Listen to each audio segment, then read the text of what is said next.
தமிழகத்தை பொறுத்தவரை முதல் கட்ட வாக்குப்பதிவு தமிழகத்துக்கு இருந்துச்சுங்கண்ணா. அதாவது நிறைய இடத்துல எங்களுடைய பார்வை மும்முனை போட்டி நிறைய இடத்துல இருந்துச்சு. கடைசி ஒரு வாரத்தில் அது இருமுனை போட்டியா மாறுச்சு. அதனால தமிழகத்தை பொறுத்தவரை நான் ஏற்கனவே சொல்லியிருக்கின்றேன், தேசிய ஜனநாயக கூட்டணி பாரதிய ஜனதா கட்சி இரட்டை இலக்கு அப்படின்னு ஒரு டார்கெட் வச்சிருக்கோங்கன்னா. ஏன்னா நம்ம தேர்தல் நடந்து முடிஞ்சிருச்சு, அதுக்கப்புறம் உங்கள்கிட்ட நான் என்னோட என்ன பிரதிபலிப்ப நான் சொல்றேன், ஏதோ மோட்டிவேட் பண்றதுக்காக ஒரு நம்பரை நான் சொல்லல. அதனால எங்களுடைய இன்டர்னல் அசஸ்மெண்ட் எல்லாமே நம்ம பார்க்கிறோம். நிறைய இடத்துல கடுமையான போட்டி நடந்திருக்கு, இல்லை என்று நான் மறுக்கவில்லை. விக்டரி மார்ஜின் ரொம்ப குறைவா இருக்கலாம், 40,000, 50,000, 30,000 அந்த மாதிரி இருக்கலாம். ஆனா தேசிய ஜனநாயக கூட்டணியில் பெரிய தலைவர்கள் இருக்கிறாங்க. தேனியில பாருங்க, டிடிவி தினகரன் அவர்கள். தருமபுரி உதாரணத்துக்கு எடுத்துக்கங்க, ராமநாதபுரம் எடுத்துக்கங்க, சிவகங்கை எடுத்துக்கங்க, பெரம்பலூர் எடுத்துக்கங்க, வெள்ளூர் எடுத்துக்கங்க. நிறைய தலைவர்கள் போட்டி போட்ட ஒரு தேர்தல் தமிழகத்தை பொறுத்தவரை, அதுவும் குறிப்பாக நம்முடைய தேசிய ஜனநாயக கூட்டணியின் சார்பாக. அதனால் எங்களுடைய எண்ணம் ஒரு கம்ப்ளீட் அசஸ்மெண்ட்டுக்கு அப்புறம் நாங்க இரட்டை இலக்கு என்பதிலே தெளிவாக இருக்கின்றோம், பாரதிய ஜனதா கட்சியும் தேசிய ஜனநாயக கூட்டணியும் சேர்ந்து.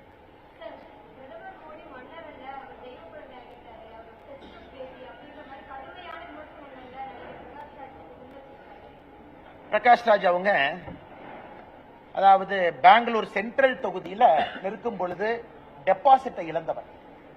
2019 தேர்தலில் பெங்களூர் சென்ட்ரல் தொகுதியில அவர் போட்டியிட்டார். யார் எதிர்த்து போட்டியிட்டார்னா காங்கிரஸ் எதிர்த்து போட்டியிட்டாரு, பாரதிய ஜனதா கட்சி எதிர்த்து போட்டியிட்டார். அங்கே டெபாசிட்டை இழந்த ஒரு நடிகர் என்பதுதான் பிரகாஷ் ராஜ் அவர்களுக்கு அரசியல் இருக்கக்கூடிய அனுபவம். அதனால் நான் இருக்கின்றேன், நான் நிரந்தர எதிர்கட்சி, எந்த கட்சியா இருந்தாலும் எதிர்க்கிறது மட்டும்தான் என் வேலை. இதெல்லாம் சொல்வதற்கு, பேச்சு கேட்பதற்கு நல்லா இருக்கும். ஆனா இன்னைக்கு லோக்கல் ஸ்டாண்ட் என்ன, எதிர்ப்பதை மட்டுமே முழு நேர ஒரு விஷயமாக வைத்து ஒரு நடிகர், ஒரு நடிகனாக நாம் எல்லோரும் மதிப்பு மரியாதை அளித்திருக்கின்றோம். அதை தாண்டி அரசியல்ல அவருடைய குரலுக்கு நான் மதிப்பு மரியாதையும் அளிக்க விரும்பவில்லை. இதே பிரகாஷ் ராஜ் நடிகராக நீங்க கேளுங்க, நான் சொல்றேன், நல்ல ஒரு நடிகர், நிறைய கதாபாத்திரங்கள் பண்ணியிருக்கிறாங்க. அதுல தனிப்பட்ட முறையில் எந்த குற்றச்சாட்டும் நமக்கு இல்லை. அரசியல்ல ஒரு அனுபவம், அவ்வளவுதான். 2019 பெங்களூர் சென்ட்ரல் தொகுதியில பிரகாஷ் ராஜ் அவங்க தேர்தல் நீங்க பாருங்க, எப்படி நின்னாருன்னு பாருங்க, யாரை எதிர்த்து நின்னாருன்னு பாருங்க. அப்ப காங்கிரஸ் பத்தி என்ன பேசினாங்கன்னு பாருங்க, பிஜேபியை பத்தி என்ன பேசினாங்கன்னு பாருங்க. இன்னைக்கு மோடி எதிர்ப்பு என்கின்ற ஒரே காரணத்திற்காக இந்த பக்கம் சேர்ந்து கொண்டு மோடியை திட்டுவது மட்டுமே முழு நேர வேலையாக நடிகர் பிரகாஷ் ராஜ் அவங்க வச்சிருக்காங்க. மற்றபடி அதை நாங்க சீரியஸா எடுத்துக்கலீங்க. அதே நேரத்தில் பிரதமர் அவருடைய இன்டர்வியூ, உதாரணத்திற்கு பிரதமர் அவர்கள் இன்னைக்கு கிட்டத்தட்ட 40 தொலைக்காட்சி நிறுவனத்திற்கு மேல இன்டர்வியூ கொடுத்திருக்காங்க. நமக்கு ஒரு பெருமை என்னன்னா, அந்த முதல் இன்டர்வியூவே தமிழ்நாடு சார்ந்த ஒரு தொலைக்காட்சியிலிருந்து ஆரம்பிச்சாங்க. பாரம்பரிய உடையில முதல் இன்டர்வியூ, பிரதமருடைய ஃபர்ஸ்ட் நேஷனல் இன்டர்வியூ இந்த எலெக்ஷன் டைம்ல ஒரு தமிழ் ஊடகத்துக்கு கொடுத்து தான் ஆரம்பிச்சாங்க. சோ எல்லா இடத்துலயும் பேசினாங்க. சோ பிரதமர் ஹிந்தியில பேசுறது புரிஞ்ச விட்டவங்க எல்லாத்துக்குமே தெரியும். பிரதமர் அவர்கள் என்ன பேசினாங்க, அர்த்தம் என்னன்னு அது உங்களுக்கும் தெரியும். குறிப்பாக பிரதமர் அவர்கள் என்ன சொன்னாங்கன்னா, இங்கே ஒரு வேலையை செய்வதற்காக அனுப்பப்பட்டவன் நான், என்னுடைய வேலை கர்மா என்ன என்பது எனக்கு தெரியும் அப்படின்னு பிரதமர் சொன்னதை உடனே இவங்க அப்படியே மாத்தி, அது இந்தியில பிரதமர் பேசினதை மாத்தி அதை ஸ்டேஜ்ல ஒரு 4 பேர் பேசுறாங்க.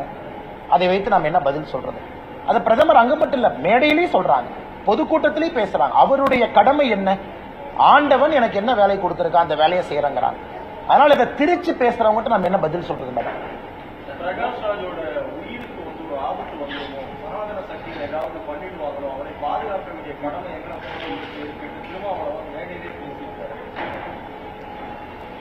எனக்கு புரியல. இவங்க எல்லாம் ரொம்ப ரெஸ்பான்சிபிளான பீப்புளுங்கண்ணா. உதாரணத்துக்கு திருமாவளவன் அவர்கள் இன்னைக்கு ஒரு சிட்டிங் எம்பி, ஒரு அரசியல் கட்சியினுடைய தலைவர். பேசும் பொழுது அந்த வார்த்தையிலே ஒரு பொறுப்பாக பேச வேண்டிய ஒரு நபர், ஒரு சாதாரண தொண்டனோ என்ன வேணாலும் பேசிட்டு போறேன் அப்படிங்கிற மாதிரி ஒரு இல்லைனா. ஏன்னா இந்தியாவை பொறுத்தவரை, நம்மை பொறுத்தவரை, இது மோடி அவர்களே பல இடத்துல சொல்லியிருக்காங்க, மோடி எதிர்ப்பு என்பது பல எல்லைக்கு சில பேர் கொண்டு போயிருக்காங்க, பல எல்லை கொண்டு போயிருக்காங்க. மோடி எதிர்ப்பு டெல்லியிலிருந்து கேரளா வரைக்கும் பார்க்கிறோம், மோடி அவர்களை எதிர்த்து பேசுறவங்களை பார்க்கிறோம். அது ஜனநாயகத்தில் எங்களை பொறுத்தவரை உங்களுக்கு முழு உரிமை இருப்பதாகத்தான் பாரதிய ஜனதா கட்சியாக இருக்கட்டும், நம்முடைய பாரத பிரதமர் நரேந்திர மோடி அவர்களாக இருக்கட்டும், அப்படித்தான் பார்க்கிறோம். முழு உரிமை, என்ன வேணாலும் பேசலாம். இதை பல பத்திரிகை இன்டர்வியூல மோடி அவர்கள் தெளிவுபடுத்திருக்காங்க இந்த கடந்த ஒரு மாத காலத்தில். அதனால் அண்ணன் திருமாவளவன் அவர்களுக்கு என்னுடைய வேண்டுகோள், பேசும் பொழுது ஒரு பொறுப்போடு ஒரு பாராளுமன்ற உறுப்பினராக அவர் பேசணும். இன்னைக்கு இந்த சனாதனம் அதை மாத்தி மாத்தி பேசுறாங்க, சனாதன ஆதிக்கம் மாத்தி மாத்தி பேசுறாங்க, சனாதனம் என்பதையே திருச்சி பேசுறாங்க. ஆனால் இந்தியாவிலே நாங்கள் ஆட்சியில் இருக்கும் வரை, மோடி அவர்கள் பிரதமராக இருக்கும் வரை, மாற்று குரல் இருக்கக்கூடிய எந்த நண்பராக இருந்தாலும் எந்த அச்சுறுத்தலும் அவர்களுக்கு இல்லை. நாங்க ஸ்டாலின் அவங்கள மாதிரி காலையில் 2 மணிக்கு வந்து அரெஸ்ட் பண்ண போறதில்ல, 3 மணிக்கு வந்து தூக்கி ஜெயில வைக்கிறது இல்ல, ஒரு ஊடக நண்பர் மாதிரி குண்டாஸ் நாங்க போட போறது கிடையாது. அதனால எங்க ஆட்சியில யாரு மேலே நாங்க போட மாட்டோம். அதனால 2 மணிக்கு 3 மணிக்கு வீடு புகுந்து கருத்துரிமையை நசுக்கி ஆட்சி செய்யக்கூடிய முதலமைச்சர் மாண்புமிகு திரு மு.க. ஸ்டாலின் அவர்கள் கூட்டணியில் இருக்கக்கூடிய திருமாவளவன் அவர்கள் கருத்துரிமையை பத்தி பேசுவதா வேடிக்கையா இருக்கு.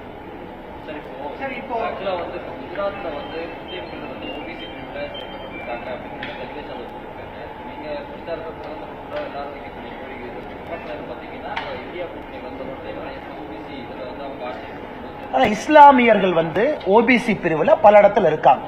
உதாரணத்திற்கு அதான் சொல்றேன், ஃபுல்லா கேளுங்க. பல இடத்துல இருக்காங்க. தமிழகத்துல கலைஞர் கருணாநிதி அவர்கள் இருக்கும் பொழுது 3% இஸ்லாமியர்கள், கிறிஸ்தவர்கள், அதன் பிறகு கிறிஸ்தவர்கள் வேண்டான்னு சொன்னாங்க. ஆனா ரூல் என்னன்னாங்கன்னா, ஒரு இஸ்லாமியரை ஓபிசி பிரிவுல கொண்டு வர்றீங்கன்னா அந்த இஸ்லாமியர் சப் கம்யூனிட்டியை டெஸ்ட் ஆஃப் பேக்வர்ட்னஸ் நீங்க ப்ரூவ் பண்ணணும். அதாவது இஸ்லாம் கம்யூனிட்டிக்குள் இருக்கக்கூடிய உட்பிரிவை, இஸ்லாம்ங்கிறது ஒரு இந்து மாதிரி ஒரு பேராக இருந்தாலும் கூட உள்ள உட்பிரிவு இருக்கு. அந்த உட்பிரிவில் இருக்கக்கூடிய இஸ்லாமை டெஸ்ட் ஆஃப் பேக்வர்ட்னஸ் பாஸ் பண்ணாங்கன்னா அவங்க ஓபிசிக்குள்ள இருப்பாங்க. இது காலங்காலமாக நம்முடைய நாட்டில் இருக்கக்கூடிய நடைமுறை. இப்ப கர்நாடகா போன்ற காங்கிரஸ் ஆளுகின்ற மாநிலத்தில் எல்லா இஸ்லாமியர்களும் ஓபிசி, அதை எதிர்க்கிறோம்.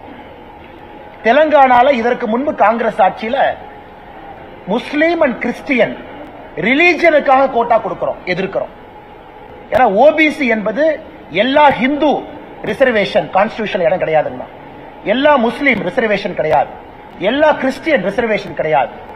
ஆனா முஸ்லீம் கம்யூனிட்டியில் இருக்கக்கூடிய சில முஸ்லீமுக்கு ஓபிசியில டெஸ்ட் ஆஃப் பேக்வர்ட்னஸ் பாஸ் பண்ணா அவங்களுக்கு ரிசர்வேஷன் இருக்கு. அது சுப்ரீம் கோர்ட்லயே சேலஞ்ச் பண்ணி தெலங்கானால வெறும் முஸ்லீமா ரிசர்வேஷன் கொடுத்த ஸ்ட்ரைக் டவுன் பண்ணி முஸ்லீம் கம்யூனிட்டிக்குள்ள உட்பிரிவு எடுத்து அதுல எந்த பர்டிகுலர் உட்பிரிவு பேக்வர்டா இருக்கிறாங்கன்னு ப்ரூவ் பண்ணா அலோவ் பண்றேன்னு சொல்லி அலோவ் பண்ணிருக்காங்க. அதனால நண்பர்களுக்கு நான் சொல்லக்கூடிய கருத்து என்னன்னா, நாங்கள் எதிர்ப்பது religion based reservation. Religion based reservation குஜராத்லயும் எல்லா முஸ்லீம் ஓபிசி கிடையாது, குஜராத்லயும் எல்லா கிறிஸ்டியன் ஓபிசி கிடையாது. அதே போல தமிழகத்துல, அதே போல இன்னைக்கு இருக்கக்கூடிய தெலங்கானால எல்லா முஸ்லீமும் ஓபிசி கிடையாது. கர்நாடகா ஸ்ட்ரக் டவுன் ஆனோடனே கர்நாடகா என்ன பண்றாங்கன்னா எல்லா முஸ்லீமும் ஓபிசிங்கிறாங்க. அது இன்னைக்கு ஸ்ட்ரக் டவுன் ஆயிருக்கு. ஆனால் நாங்கள் திரும்ப திரும்ப உங்களிடம் நண்பர்கள்ட்ட சொல்வது ரிலீஜியன் பேஸ்ட் ரிசர்வேஷன். நான் முஸ்லீம் என்கின்ற அடையாளத்திற்காக எனக்கு ஓபிசி கொடுங்க, தவறு. முஸ்லீமுக்குள்ள இருக்கக்கூடிய உட்பிரிவுல பேக்வர்டா இருக்கக்கூடிய சில கிளாஸுக்கு ஓபிசி கொடுங்க, அது அலோடு. இதைத்தான் அனைத்து இடத்திலும் சொல்லுகின்றோம். தவிர கர்நாடகால அசம்பிளி எலெக்ஷன் சமயத்துல பிஜேபி என்ன சொல்லுச்சுன்னா, முஸ்லீம்னு கொடுத்திருக்க ரிசர்வேஷன் நாங்க எதிர்க்கிறோம், அதை எஸ்சி எஸ்டிக்கு பிரிச்சு கொடுக்கிறோம், அதை ஓபிசி கம்யூனிட்டி லிங்காயத்தா இருக்கட்டும் கவுடாவா இருக்கட்டும் ஜாஸ்தி பண்றோம். இதே இஸ்லாம்ல ஒரு அரசு டெஸ்ட் ஆஃப் பேக்வர்ட்னஸ் பண்ணி குறிப்பிட்ட சமுதாயம் இஸ்லாம் மதத்துக்குள்ள இவங்க ஓபிசியா கொண்டு வர வேண்டும் என்றால் இன்னைக்கு அரசியலமைப்பு சட்டத்தில் இடம் இருக்கு. இதை புரிஞ்சுக்கணும். குஜராத்திலும் அதான் நடந்திருக்கு.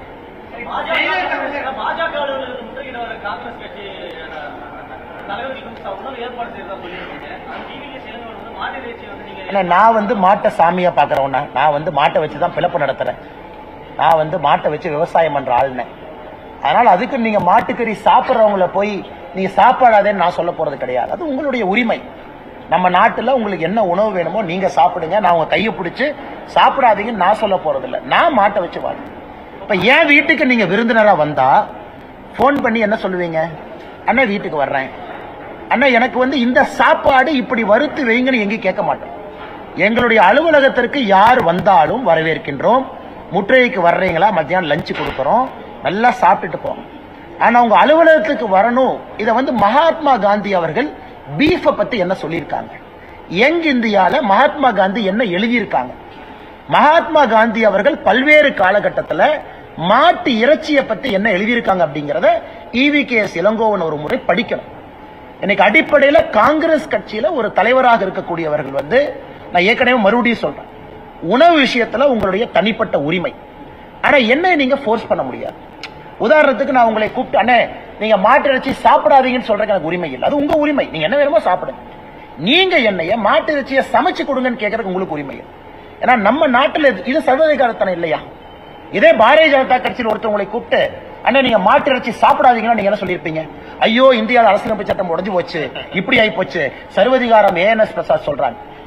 இன்னைக்கும் அவர்கள் வந்தால் உணவு கொடுப்பது எங்களுடைய பாரம்பரியம், உணவு கொடுக்கின்றோம்.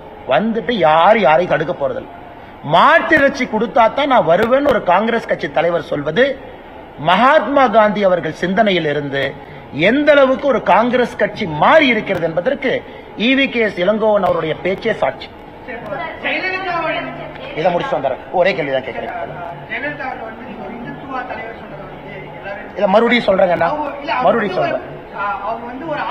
அதான் அண்ணே மறுபடியும் சொல்றேன். இல்ல ஜெயலலிதா அவர்கள் வந்து ஒரு தீவிரமான இந்துத்துவவாதி. யாராவது அதிமுக நண்பர்களுக்கு சந்தேகம் இருக்குன்னா, 1995 ஜஸ்டிஸ் JS வர்மா உச்சநீதிமன்றம் ஹிந்துத்துவாவை பத்தி ஒரு தீர்ப்பு உச்சநீதிமன்றம் கொடுத்திருக்காங்க. அந்த தீர்ப்புக்கு பிறகு அந்த தீர்ப்பை இன்னும் யாரும் ஆராயல. Last standing verdict on Hindutva 1995.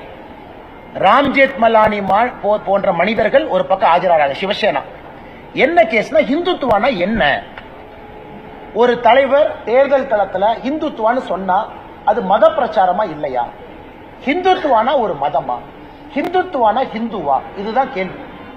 இது உச்சநீதிமன்றத்தில் ஒரு பெரிய டிஸ்கஷனுக்கு பிறகு ஒரு சரித்திர தீர்ப்பு கொடுக்கிறாங்க 1995. அது ADMK இருக்கக்கூடிய தலைவர்கள் ஒரு முறை அதை டவுன்லோடு பண்ணி படிக்கணும். ஹிந்துத்துவா என்பது மதம் சார்ந்தது கிடையாது. It's a way of life. அது வாழ்வியல் முறை. இந்த மண்ணினுடைய கலாச்சாரம், இந்த மண்ணில 12,000 ஆண்டுகளாக 20,000 ஆண்டுகளாக நாம் எப்படி வாழ்ந்திருக்கின்றோமோ அதை பிரதிபலிக்கக்கூடிய உணர்வு இந்துத்துவா. இந்துத்துவாவை பொறுத்த வரைக்கும் பல இடத்துல நான் சொல்றேன், அனைவரையும் அரவணைப்பதுதான் இந்துத்துவா. இத டீஸ்டா சிட்டில்வாட் அந்த NGO, ஃபேமஸ் NGO அம்மா இதை ரிவ்யூக்கு போறாங்க 2013. சுப்ரீம் கோர்ட் இந்துத்துவா தீர்ப்பு தவறு பண்ணிருக்கீங்க, அது இந்துத்துவா உங்களோட இன்டர்பிரேஷன் தப்பு, அதனால இந்த தீர்ப்பை மறுபடியும் நீங்க ஆராயணும் சுப்ரீம் கோர்ட் போகும் பொழுது சுப்ரீம் கோர்ட் 1995 தீர்ப்பை ஆராய மறுத்து விட்டார். இன்னைக்கு இந்தியால 1995 உச்ச நீதிமன்றம் கொடுத்த தீர்ப்பு இந்துத்துவாவை பத்தி, அதுதான் இன்னைக்கு பைபிள், அதான் குரான், அதான் பகவத்கீதை. அதை வச்சுதான் நான் பேச முடியும். இந்துத்துவா என்னை பொறுத்த உங்க இந்துத்துவா என்ன? நல்ல கேள்வி. ஏன் இந்துத்துவா எல்லாரையும் அரவணைப்பது? இன்னைக்கு நான் ஜெயலலிதா அம்மாவை பத்தி சொல்ற கேள்வி. 1984 செல்வி ஜெயலலிதா அவர்கள் ராஜ்யசபா எம்பியா டெல்லியில் இருக்கிறாங்க. அப்ப பாராளுமன்றத்தில் ஜெயலலிதா அம்மா பேசுறாங்க. ஜூலை 26, 1984. நான் பிறந்த மாதம் ஒரு மாசம் கழிச்சு. அப்ப நான் ஒரு மாசம் குழந்தை. இப்ப ஜெயலலிதா அம்மா பேசுறத நான் அப்படியே படிக்கிறேன் ஆங்கிலத்தில். Finally, I now pose 2 questions to the Honorable Minister for Home Affairs. Will the center consider placing Jammu and Kashmir under governor rule? Why delay Jammu and Kashmir being integrated with the rest of the Indian Union? Why not bring it under the purview of the Constitution of India in conformity with all other states of Indian Union? அதாவது 1984 July 26 article 370 எடுக்கப்பட வேண்டும் என்று பாராளுமன்றத்திலே பேசிய ஒரு தலைவர் செல்வி ஜெயலலிதா. இன்னைக்கு அனைத்து இந்திய அண்ணா திராவிட முன்னேற்ற கழகம் அவங்க ஸ்டாண்ட கேளுங்க. 370 பத்தி உங்க ஸ்டாண்ட் என்ன? ராமர் கோவிலை பத்தி அம்மா ஜெயலலிதா அவர்கள் national integration council meeting November 23, 1992 பேசுறாங்க. என்ன சொல்றாங்கன்னா, கரசேவை என்பது தவறான வார்த்தை கிடையாது, அது சரிங்கிறாங்க. கரசேவையை டிஃபெண்ட் பண்ணி நேஷனல் இன்டகிரேஷன் கவுன்சில் மீட்டிங்ல சொல்றாங்க. குறிப்பாக இந்த கரசேவைக்காக பாரதிய ஜனதா கட்சியினுடைய ஆட்சி மத்திய பிரதேசம், ஹிமாச்சல பிரதேசம், ராஜஸ்தான் இந்த பாபரி மஸ்ஜித்துக்காக பாரதிய ஜனதா கட்சி ஆட்சியை டிஸ்மிஸ் பண்றத நான் கடுமையாக எதிர்க்கின்றேன் அப்படின்னு ஜெயலலிதா அவங்க நேஷனல் இன்டகிரேஷன் கவுன்சில்ல பேசியிருக்காங்க. 1993 செல்வி ஜெயலலிதா அவர்கள் அம்மா அவர்கள் ADMK தொண்டர்கள்ட்ட 20 லட்சம் கையெழுத்து இயக்கம் நடத்துறாங்க. ராமர் கோவில் கட்ட வேண்டும் என்பதற்காக அதிமுகவினுடைய தொண்டர்கள் கையெழுத்து இயக்கம் நடத்த வேண்டுங்கிறாங்க. அதனுடைய நிறைவு விழா சென்னையில் நேஷனல் அவேக்கனிங் மீட்டிங்க்கு எல்கே அத்வானி வந்து பங்கேற்கிறாங்க. 2003 பத்திரிகையாளர் ஒரு கேள்விக்கு பதில் சொல்றாங்க, ராமர் கோவில் இந்தியால கட்டலினா பாகிஸ்தான்ல கட்டுவோம். ஆனா இன்னைக்கு அந்த கட்சியினுடைய தலைவர்கள் என்ன சொல்றாங்க, முட்டி வலி அதனால ராமர் கோவிலுக்கு போக மாட்டேன், இடுப்பு வலி அதனால போக மாட்டேன். அதனால இதெல்லாம் கம்பேரிசன் பண்ணி சொல்றேன். அடுத்தது uniform civil code 2003 uniform civil கோடுக்கு அம்மா ஜெயலலிதா அவங்க சொல்றாங்க, it is very much necessary for a multi religious country like India rendering equality to all. பொது சிவில் சட்டம் என்பது வேண்டும் என்கிறாங்க. இன்னைக்கு 2023 ஜூலைல அனைத்து இந்திய அண்ணா திராவிட முன்னேற்ற கழகம் அதை எதிர்க்கிறாங்க. நான் உங்களுக்கு கம்பேர் பண்ணேன். ராமசேத்துவை பத்தி மார்ச் 2012 ஜெயலலிதா அவர்கள் மத்திய அரசு கிட்ட சொல்றாங்க, இந்த ராமர் பாலத்தை ஒரு நேஷனல் மானுமெண்டா நீங்க அறிவிங்கிறாங்க. அதுக்கப்புறம் சுப்ரீம் கோர்ட்ல ரிட் பெட்டிஷன் 2007 ஜெயலலிதா அம்மா ஃபைல் பண்றாங்க.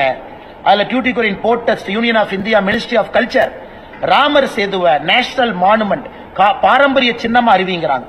ஆனா இன்னைக்கு அசம்பிளியில ஏடிஎம்கே அபிஷியல் ஸ்டாண்ட் என்ன, பொள்ளாச்சி ஜெயராமன் அவர்கள் சொல்றாங்க, நயினார் நாகேந்திரன் அவர்கள் பிஜேபி இதை முழுமையாக ஆதரிக்குது, அதாவது ராம் சேத்துவை பொறுத்தவரை அந்த நேஷனல் மானுமெண்ட் வரணும்.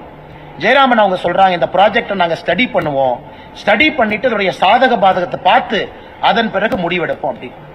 அதாவது அம்மையார் ஜெயலலிதா அவருடைய கொள்கையிலிருந்து நான் என்ன ஆன்டி கன்வர்ஷன் லாக்குள்ள போக விரும்பல. ஜெயலலிதா அம்மா 1991 வேத பாடசாலை தமிழ்நாட்டில் உருவாக்கினாங்க. அதுக்குள்ள நான் போக விரும்பலீங்க.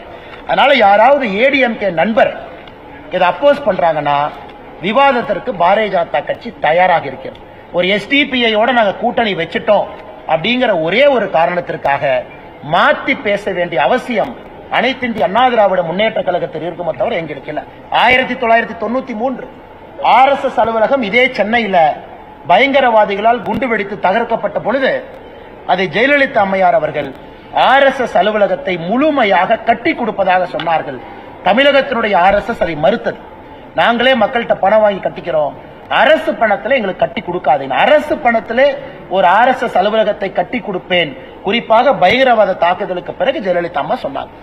இப்ப நீங்க சொல்லுங்க, நான் ஜெயலலிதா அவர்கள் இந்துத்துவவாதி என்று சொல்வதிலே என்ன தவறு? சார், விவாதம் தேவையில்லைன்னு சொல்றதை விட இன்னைக்கு தமிழகத்துல இந்த இந்துத்துவா அப்படிங்கிற வார்த்தையை குழம்பி பிசங்கி அது ஒரு மாதிரி பாத்தீங்கன்னா அடிச்சு ஒரு மாதிரி கொண்டு போயிட்டாங்க. இன்னைக்கு நாம் எதை சொல்லுகின்றோம் என்றால், இந்துத்துவா என்பது நாங்கள் யாருக்கும் எதிரி இல்லை. இப்ப பாருங்கன்னா, ஸ்டாலின் அவர்கள் ஒரு திருமண விழாவுக்கு போறாங்க எதிர்கட்சி தலைவரா. எனக்கு இந்த திருமண விழாவில் அந்த தாலி கட்டுறதெல்லாம் அந்த புகை வரும், அப்படி வரும், அது எப்படி நான் ஏத்துக்க முடியும்? அப்படி பேசுறாங்க. ஆனா இதே நான் முத்துராமலிங்க தேவரையா பத்தி, அண்ணாதுரை அவங்க பத்தி பேசினா ப்ராசிக்யூஷன் சாங்ஷன் கொடுத்து என் மேல கேஸ் போடுறாங்க. என் மேல முத்துராமலிங்க தேவரையாக்கு நீங்க ப்ராசிக்யூஷன் சாங்ஷன் கொடுத்து 1233A போட்டீங்கன்னா கோயிலா அசிங்கமா கூம்பா இருக்கும்.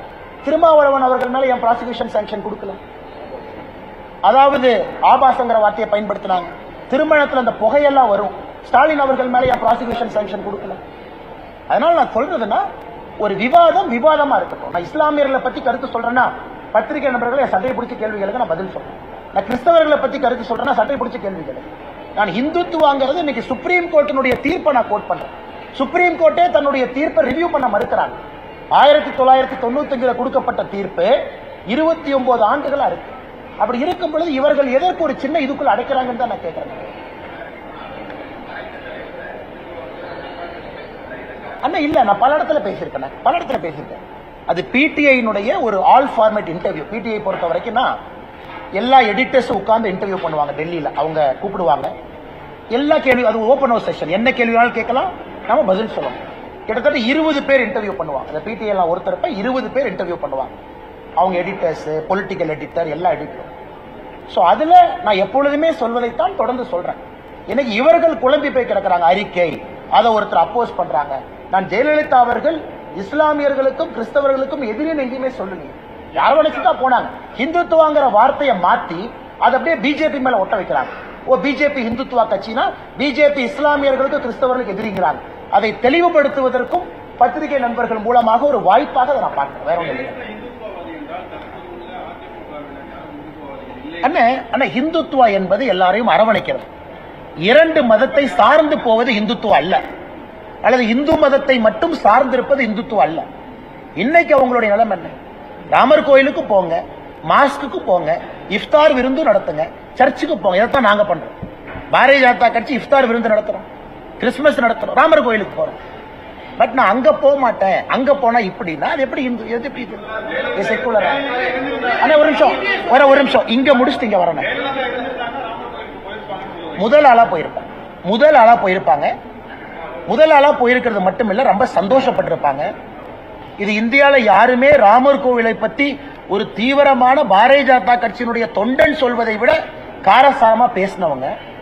அதனால ஜெயலலிதா அவர்களை பொறுத்தவரை இது இந்தியாவினுடைய ஒரு பாரம்பரிய அடையாளமாகத்தான் ராமர் கோயிலை பார்த்தாங்க. அதனால இன்னைக்கு அந்த தலைவர்கள் மாத்தி பேசுறதுக்காக நாம இந்துத்துவ டெபினேஷனை மாற்ற முடியாதுங்க.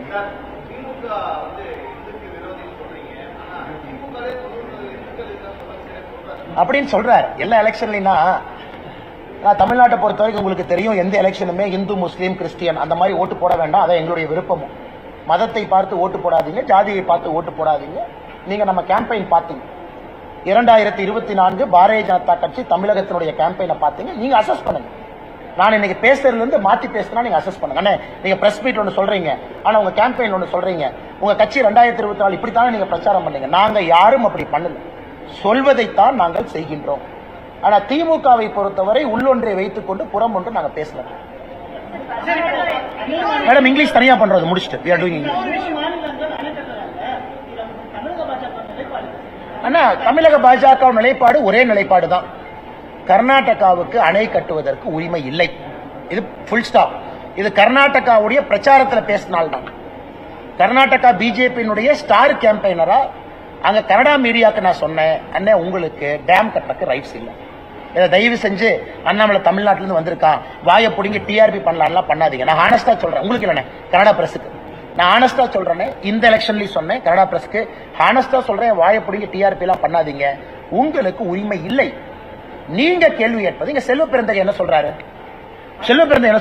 மத்திய ராணுவத்தை கூப்பிடணுமா? அப்ப எதுக்கு காங்கிரஸ் கட்சியில் இருக்கீங்க? அவர் ஒரிஜினல் காங்கிரஸ் அந்த மாதிரி பேச மாட்டார். நேற்று வந்த காங்கிரஸ்காரர் தான் ராணுவத்தை கூப்பிடணுமா? அங்க யார் இருக்க ஆட்சியில? உங்க தலைவர்கள் ஆட்சியில் இருக்கு. அப்ப எதுக்கு உங்க கட்சியில கோர் கமிட்டி இருக்கு? 2 மாநிலத்தில் இருக்கக்கூடிய கட்சிக்கு பிரச்சனை வந்தா அதை தீர்க்கறதுக்கு தானே மத்தியில் ஒரு கமிட்டி இருக்கு. அப்புறம் எதுக்கு ஆல் இந்தியா காங்கிரஸ் கமிட்டி இருக்கு? இந்தியாவுடைய நிலைப்பாட்டுக்காக இருக்கு. எதுக்கு ஆர்மி அனுப்பணும்? ஒரு போன் போட்டு நீங்க இங்கிருந்து ஒரு டெலிகேஷன் எடுத்துக்கிட்டு தமிழ்நாட்டினுடைய காங்கிரஸ் டெலிகேஷன் போய் சித்தராமையா பார்க்க முடியாதா? இவர் இங்கிருந்து போனா பார்க்க மாட்டாரா? கர்நாடகா பிரச்சாரத்துக்கு எத்தனை தமிழ்நாடு காங்கிரஸ்காரங்க வந்தாங்க? நான் பல தமிழ்நாடு காங்கிரஸ்காரங்களை பெங்களூர்ல தும்கூர்ல பார்த்தேன். ஒரு 5 நிமிஷம் ஆட்டோ எடுத்துட்டு சித்தராமையா வீட்டுக்கு போய் அண்ணே இதை பண்ணாதீங்கன்னு சொல்றதுக்கு எவ்வளவு நேரம்? என்ன நாடக நடிகர் மாதிரி நடித்துக் கொண்டிருக்கிறார். அண்ணே கேரளாவில் இவர்கள் செய்திருப்பது மிகப்பெரிய அநியாயம். முல்லை பெரியாரை இடித்து கட்டுவதற்கு எந்த உரிமை இல்லை. இந்த பேபி அணைக்கு 2 கொத்தனார் அனுப்பிச்சோம். எத்தனை வருஷம் ஆச்சு? அந்த கொத்தனார் எங்க போனாங்கன்னே தெரியாது. எப்ப கேட்டாலும் கொத்தனார் போயிருக்கிறாங்க, அணையை ஸ்ட்ரென்தன் பண்றோம். துரைமுருகனை கேட்டா ஒரே ஸ்டாண்ட் சொல்லுவார், அது உச்ச நீதிமன்றத்துக்கு போகும். ஆனா இவங்க இந்தி கூட்டணி. இன்னைக்கு இப்படி இருக்கிறவங்க ஒருவேளை ஆட்சிக்கு வந்தா என்ன யோசிச்சுப்பாங்க. நான் இன்னைக்கு சொல்வதுன்னு, டெல்லியில ஆம் ஆத்மி கட்சி காங்கிரஸ் தோஸ்தி, 100 கிலோமீட்டர் பஞ்சாப்ல எதிரி, தமிழ்நாடு கேரளா ஆந்திரா கர்நாடகா தண்ணி பிரச்சனை உங்களுக்கு தெரியும், ஒரே கூட்டணி. இவங்க ஆட்சிக்கு வந்தா என்ன ஆகும் மட்டும் நீங்க யோசிச்சுப்பாங்க. நாங்க ஆட்சியில் இருந்திருக்கோம், பாரதிய ஜனதா கட்சி கர்நாடகா ஆட்சியில் இருந்திருக்கு. அன்னைக்கு பாரதிய ஜனதா கட்சி எதிர்த்து உண்ணாவிரதம் நடத்தி காட்டி இருக்கின்றோம். உண்ணாவிரதம் தஞ்சாவூர்ல மேகதாத்து அணை கட்டக்கூடாது என்று பாரதிய ஜனதா கட்சி உண்ணாவிரதம் நடத்தணும். ஏன்னா கேட்டீங்க, நண்பர்கள் கேட்டீங்களா, அண்ணா பாஜக ஆட்சியில் இருக்கு, ஏன்னு எங்கள் உரிமைக்கு நாங்கள் போராடுகின்றோம். காங்கிரஸ் உண்ணாவிரதம் நடத்த சொல்லுங்க. சாப்பாடு கொடுக்கறோம்னா உண்ணாவிரதம் முடிச்சு பீஃப் கேட்பாங்க. சீமானன் விடுங்கண்ணே, பாவனே அவர். ஏன் விஜயலட்சுமி அக்கா பேசுறப்பல சீமானன் எம்எல்ஏ கிளம்பி வருவார். அவர் மாத்திர விஜயலட்சுமி அக்கா அங்கிருந்து அட்டாக் பண்ணுவாங்க, உடனே சம்பந்தம் இல்லாம சீமானன் எம்எல்ஏ அட்டாக் வருவார். அண்ணே நான் சீமானன் வம்பு கிழத்தினா அவர் விஜயலட்சுமி அக்காக்கு பதில் சொல்லணும். எங்கிட்டதுக்கு அவர் பேசுறாரு. அண்ணே நான் வம்பு கிழத்தின, அண்ணே நான் பெருந்தரணையா சொல்றேன், ஜூன் 4ஆம் தேதி ரிசல்ட்டை நீங்க பார்க்க போறீங்க. இன்னைக்கு பாரதிய ஜனதா கட்சி திராவிட கட்சிகள் இல்லாம தனிச்சு நிக்கிறோம். 19 இடத்துல நிக்கிறோம். 4 இடத்துல சிம்பிள் நிக்கிறோம். நீங்க சீமான் அண்ணனை பிஜேபியினுடைய 23 இடத்துல கம்பேர் பண்ண. நான் சொல்வது பக்கத்துல சொல்ல -30% அவர் கொடுக்குறேன். நாங்க வாங்கின ஓட்டுல இருந்து 30% மைனஸ் பண்ணிக்கங்க. அப்ப பக்கத்துல வர்றாருன்னு பாருங்க. சரி, உங்களுக்காக நீ நல்ல ஒரு மாதிரி தெரியுறீங்க. இன்னும் ஒரு -20% டிஸ்கவுண்ட், அப்பனா -50% டிஸ்கவுண்ட் கொடுக்குறேன். நான் அண்ணன் அவர் அரசியல் கட்சி நடத்துறாரு, நல்லா இருக்கட்டும். நான் அவரை கட்சி இழுத்து மூடுங்களா நான் சொல்ல விரும்பல. இதே இதுக்கு முன்னாடி என்ன சொன்னாரு? மக்கள் நல கூட்டணியை விட ஒரு ஓட்டு அதிகமா வாங்குவேன். அண்ணன் யாரோ எடிட்டர் சரியா பிடிச்சாரு, கட்சியை கலைச்சிருவேன். கரெக்டா எலெக்ஷன் முடிஞ்சு 2016 கேட்டாங்க. நான் சொன்னேன், ஆனா என்ன அப்படின்னாரு. அதனால சீமான் அந்த தர்ம சங்கடத்துல நான் விட விரும்பல. அவர் கட்சி நடத்தட்டும். தமிழகத்துல சீமான் அவருடைய குரல் முக்கியமான குரல், அந்த குரல் இருக்கணும். ஆனால் நான் விவாதத்துக்கெல்லாம் வரல. சீமான் அண்ணன் மீது மரியாதை இருக்கக்கூடிய நபர் நான். சம்பந்தமே இல்லாத ஏதோ ஒன்னு டைவர்ட் பண்றதுக்கு எங்க மேல விட வேண்டாம் தான் நான் சொல்றேன். இதை பண்ணிட்டா அப்புறம் ஜூன் 4ஆம் தேதி உங்க மூஞ்சியை நான் பார்க்கணும், எங்க மூஞ்சி நீங்க பார்க்கணும். அதனால தேவையில்லாத ஏன் அந்த போட்டிக்கு அவர் வராருன்னு எனக்கு தெரியும்.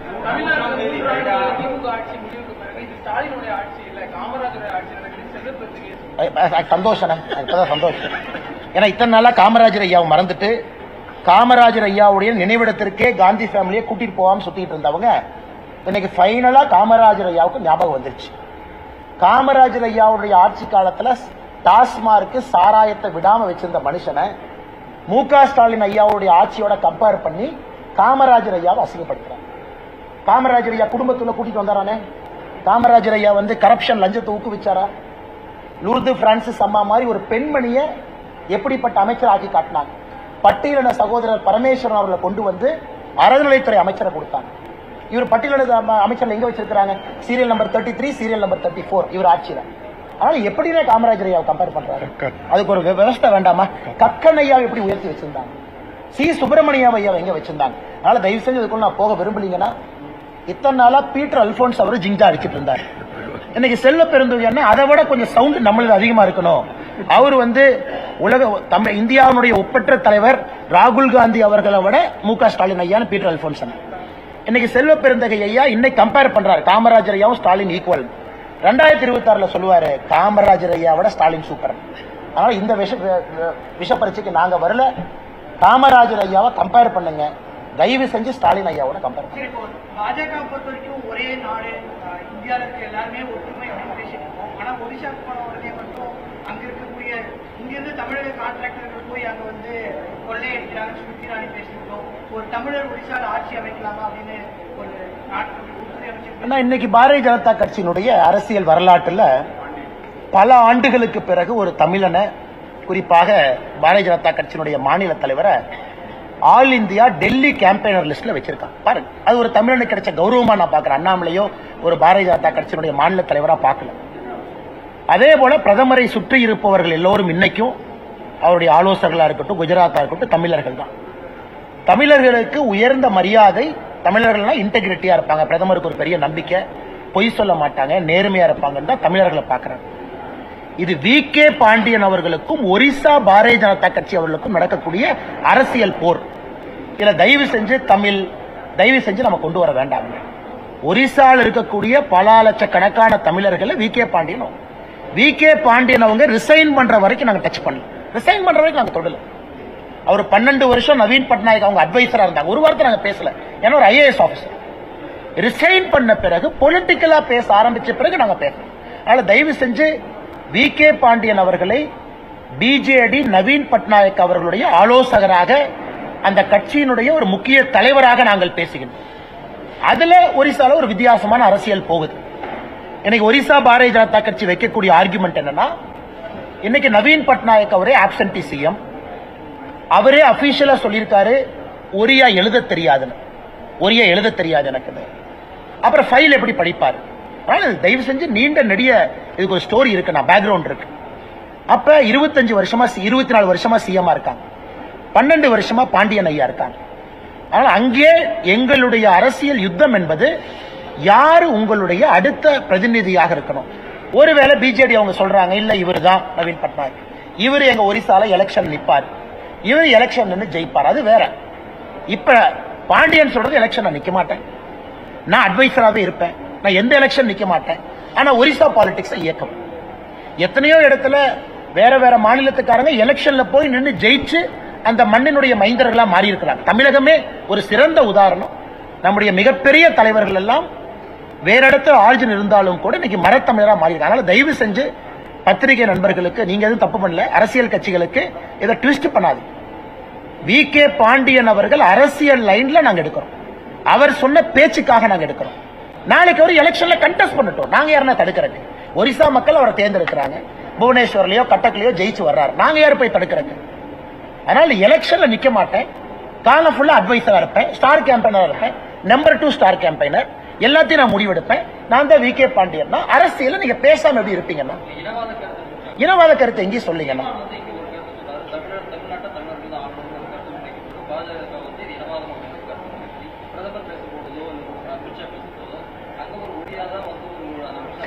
ஆனா தமிழர் ஆளணும் அப்படிங்கிறது தமிழர்கள் என்னன்னா let us define that. ஆனா கரெக்ட், சீமான் என்ன சொல்ற கருத்தை டிஃபைன் பண்ணு. புரட்சி தலைவர் எம்ஜிஆர் ஐயா, புரட்சி தலைவி அம்மா, அவங்க பெரிய தலைவர். இன்னைக்கு வந்து மரத்தமிழர்கள். ஏன்னா தமிழக மக்கள் அவங்களை ஏத்துக்கிட்டு எலெக்ஷன்ல ஜெயிக்க வச்சு பெரிய தலைவர்களா மாத்தி இருக்கிறாங்க. அதுக்கப்புறம் பேச்சே இல்ல. இன்னைக்கு வி.கே. பாண்டியன் அவர்கள் நாளைக்கு எலெக்ஷன்ல நின்னு ஜெயிச்சு அரசியல் அதிகாரத்தை கையில் எடுக்கட்டும். அதுக்கப்புறம் இந்த இன்சைடர் அவுட் சைடர் பிரச்சனை வராது. நான் எலெக்ஷன்ல நிக்க மாட்டேன் டிக்ளேர் பண்ணிட்டு you cannot run a political பார்ட்டிங்க. இப்ப நான் இங்க இருக்கேன், எலெக்ஷன் நின்னு அக்கௌண்டபிலிட்டி கொடுக்குறேன், வெற்றி தோல்வி உங்க முன்னாடி நிக்கிறேன். நீங்க 5 வருஷத்துக்கு ஒருக்கா எவாலுவேட் பண்ணணும். எல்லா தலைவரும் 5 வருஷத்துக்கு ஒருக்கா நீங்க எவாலுவேட் பண்ணுங்க, சர்டிபிகேட்டை புதுப்பீங்க. ஆனா ஒரிசாவை பொறுத்தவரை வி.கே. பாண்டியன் அவர்களை பத்தி பாரதிய ஜனதா கட்சி தலைவர்கள் சொல்லி இருக்கக்கூடிய கருத்து அண்ணன் கேட்ட 2வது கேள்வி. இப்ப வி.கே. பாண்டியன் அவர்கள் போக விரும்பலீங்கன்னா, வி.கே. பாண்டியன் அவர்களுக்கு அங்க யாரும் சப்போர்ட் பண்றாங்க? உலகத்துல எங்க போய் தமிழ்காரங்க சாதிச்சாலும் முதல்ல பெருமைப்படுற ஆள் நான் தான். தமிழ்நாட்டில் பிறந்த ஒரு தொழிலதிபர் இந்தியாவில் போய் கொடி கட்டி பறக்கட்டும். இந்த அரசியல் இதுக்குள்ள வேண்டாம். தேர்தல் களத்துல சூடான 2 கருத்துக்கள், இங்க ஒரு கருத்து அங்க ஒரு கருத்து போயிருக்கும். அந்த கருத்துக்கு ஒரு பதில் கருத்து சொல்லி அது சூடான கருத்தா மாறிடும். நம்ம தமிழ்காரங்க எங்க போனாலும் ஜெயிச்சு வரட்டும், அந்தந்த மாநிலத்துல கோல் வச்சுட்டும், பொலிட்டிக்கல் இன்டர்ஃபரன்ஸ்குள்ள போக வேண்டாம். நாளைக்கு வி.கே. பாண்டியன் ஜெயிச்சு வரட்டும், ஒரு தமிழரா இங்கிருந்து நான் பாராட்டு. அண்ணே நம்ம ஊருக்காரர் அங்க போய் ஜெயிச்சிருக்காரு, சியோன் கோலிவாட்ல கேப்டன் தமிழ்ச்செல்வன் ஜெயிச்சிருக்காரு. மும்பை போறோம், சியோன் கோலிவாட்ல தமிழ்நாட்டுக்கு வெளியே தமிழ்நாட்டில் பிறந்த ஒரே எம்எல்ஏ மும்பையில கேப்டன் தமிழ்ச்செல்வன். நீங்களும் கொஞ்சம் அவரை பத்தி பேட்டி எடுக்கணும். மராட்டி இருக்கக்கூடிய இடத்துல சியோன் கோலிவாடு தொகுதியில ஒரு தமிழர் ஜெயிச்சிருக்காரு 3வது முறை. எனக்கு பெருமை தான். அந்த மராட்டி இருக்கிற ஊர்ல நான் தமிழ்ல போய் பேசிட்டு வர்றேன், ஏன்னா அவர் இருக்கிறனால. அதனால தயவு செஞ்சு தமிழ் வெர்சஸ் நான் தமிழ் கொண்டு போக வேண்டாம். ஊடகம் கார்ப்பரேட் அரசியல்வாதிகளின் கைப்பாவையாக அடிமைகளாக இருந்தது போதும். இனி சாட்டை எடுத்து சுழற்றும் நேரம் வந்துவிட்டது. ஊடகம் பொதுமக்களாகிய உங்களுக்காக, உங்களாலேயே இயக்கப்பட வேண்டும். ஊடக சுதந்திரத்திற்காக உங்களின் பங்களிப்பை இன்றே அளித்திடுங்கள்.